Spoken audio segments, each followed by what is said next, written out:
Hey, I'm Tina with Sit Happens Dog Training and Behavior and 90 Days to the Perfect Puppy. And I wanted to talk a little bit about how to do socialization, and I'm sure I'll do additional videos on this, during quarantine and social distancing. So socialization is, I think, kind of misunderstood in the dog world quite a bit. And it's sometimes misrepresented too.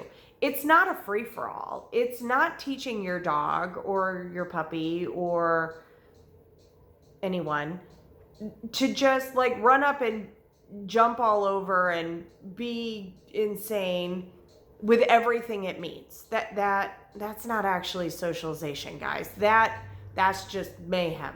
So when we're thinking in terms of socialization, we want to be thinking with the end in mind of having an adult dog on the other end of it at 3 who's stable and has some discernment, who is understanding that the world is in conversation with them, that they don't need, nor should they, run up and get in the face of every single dog they meet. They should not run up and jump all over every single person they meet. So this time of social distancing for me, at least on the socialization of puppies aspect, I think is actually going to be kind of beneficial, because we're going to be spending a lot more time doing socialization where our puppy is observing and staying relaxed, but taking that data in and having positive experiences. And it's not quite such the free-for-all that it tends to be these days. So you can do novel experiences at home. You can do them out in your yard. You can do them while still practicing amazing, beautiful social distancing. So I was talking to a customer yesterday, and we talked about some ways to get that done. So we might put some water in the bathtub, float some treats that float in it, and let the puppy explore and, try to catch the Cheerios. This gets our puppy an experience in the bathtub that's positive. You could do the same thing with toys that they play with, right? You can take your puppy out in your neighborhood on a leash, and we can let the puppy go to a spot that maybe you don't normally go to and sit and take in what's going on in the environment without actual physical touch between the puppy and that environment. So watching the squirrels, watching the neighbor kids across the street play on their playscape. You can still talk to your neighbors. That's still all really positive socialization for your puppy, even if there's not actual touching.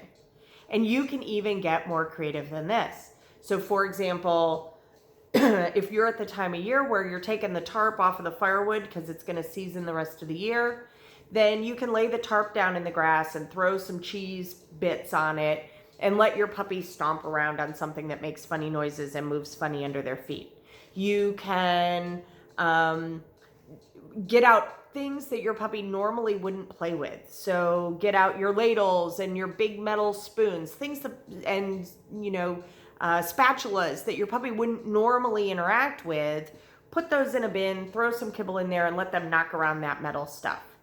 We're going to be looking at sound, tactile, social, and environmental. So this might be a time to, when your partner is in grocery shopping, stay way out in the parking lot. Please do stay away from other people. Like, we want everybody to be as safe and healthy through all of this as we can. But you can take your puppy and let them watch.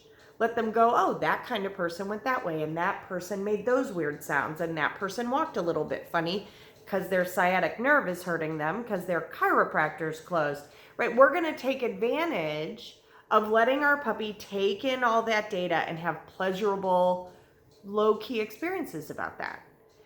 Once social distancing gets lifted, then things will go back a little bit more to normal.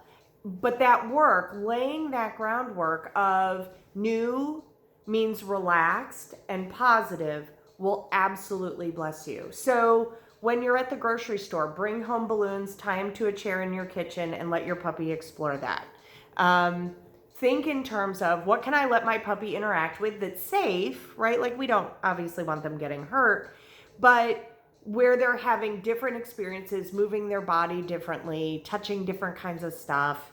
And don't forget that YouTube can totally be your friend, right?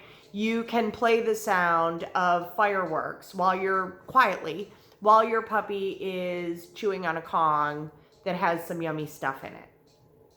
We'd love to help you if you'd like some help. If you've got it, I think that's great. But I just wanted to touch on that all is not lost in socialization during this difficult time. And I'll be pulling information from some other trainers too, because they're brilliant, and giving you other really good tangible ideas on how to do it.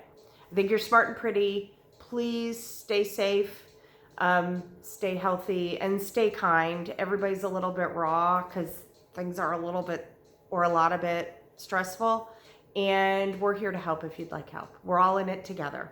Thanks. Mwah. Bye.